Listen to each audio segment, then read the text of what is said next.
I first caught sight of a monkey back in the 50s, when my family gathered around the TV to watch Circus Boy on a Saturday evening. The future Monkees drummer Mickey Dolenz, billed then as Mickey Braddock, played Corky, the boy who lost his parents, the Flying Falcons, when they were killed in a trapeze accident. Dolenz was 11 years old when he first started playing the Circus Boy role in 1956. The first time a monkey saw a Beatle was on Sunday the 9th of February 1964.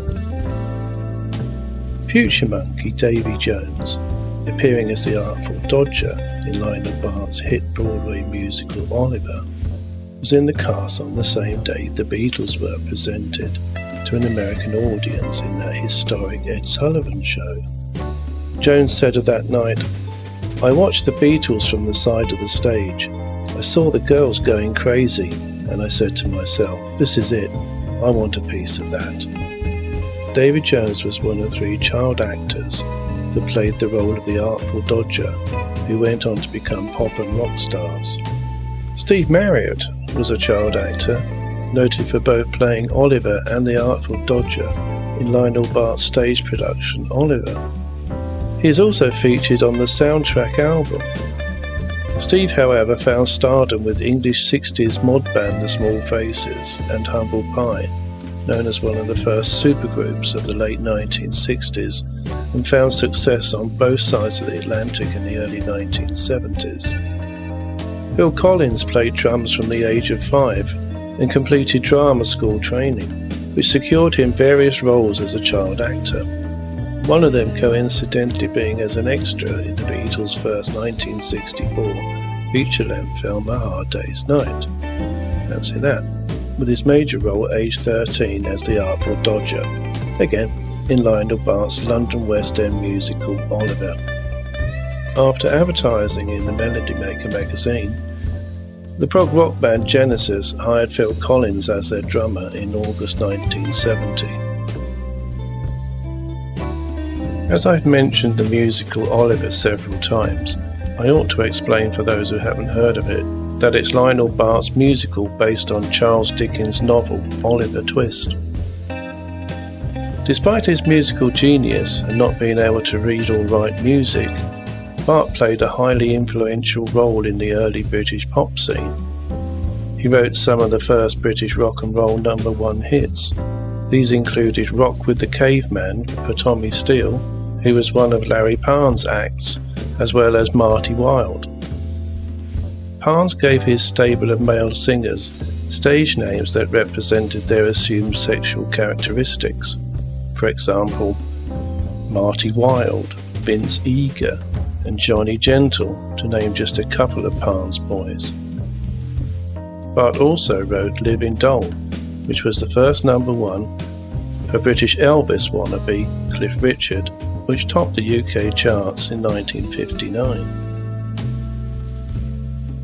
In contrast, Bart also wrote the theme song to James Bond's second outing, From Russia with Love, sung by the silky voiced crooner Matt Monroe.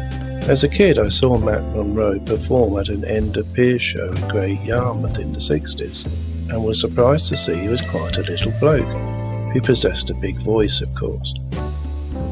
Similar to Brian Epstein, seen here with Alan Owen, screenwriter of A Hard Day's Night, together with Bart at the Cavern Club, Lionel Bart was both Jewish and gay. Despite his talent and showbiz connections and potential monies from song royalties, Lionel Bart died broke at the age of 68 after years of depression and addiction.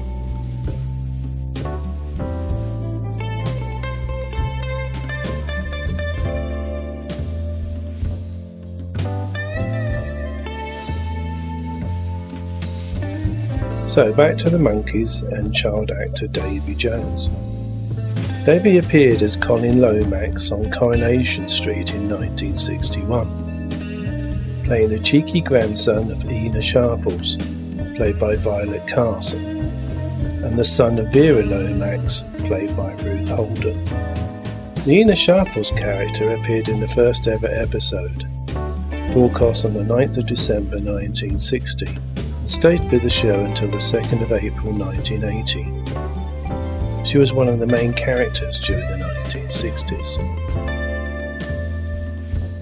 According to my grandmother, my family's claim to fame is being related to actor Jack Hayworth, who played the character of Albert Tatlock from 1960 to 1984. Coronation Street was created by Sidney Bernstein's Granada TV. He seems to have played a considerable enabler role in the early years of both the Beatles and the then 15-year-old Davey Jones.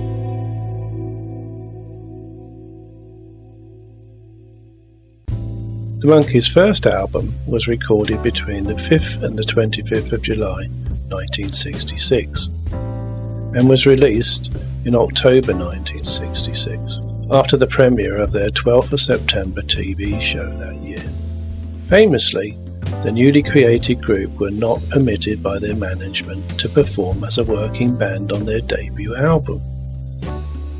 Although the album cover credits the band as playing instruments, the group's actual contributions were limited almost entirely to vocal tracks, sang over backing tracks recorded entirely by a group of session musicians, collectively known as the Wrecking Crew.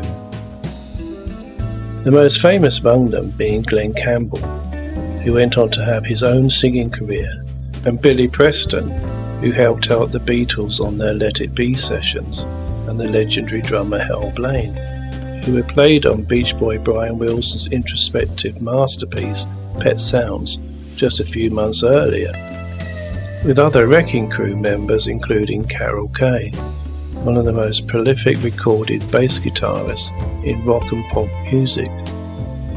In contrast, Peter Tork is said to have turned up at the Monkees' debut album recording sessions with his guitar in hand and was told that the backing tracks had already been recorded, although he is credited as playing guitar on the sessions. I think Ringo Starr might have an idea how Peter Tork felt about not playing on his band's debut album.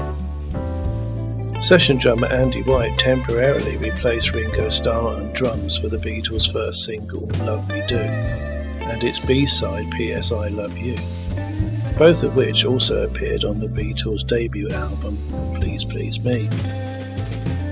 Mike Nesmith's interview with the Saturday Evening Post in January 1967 made the situation clear.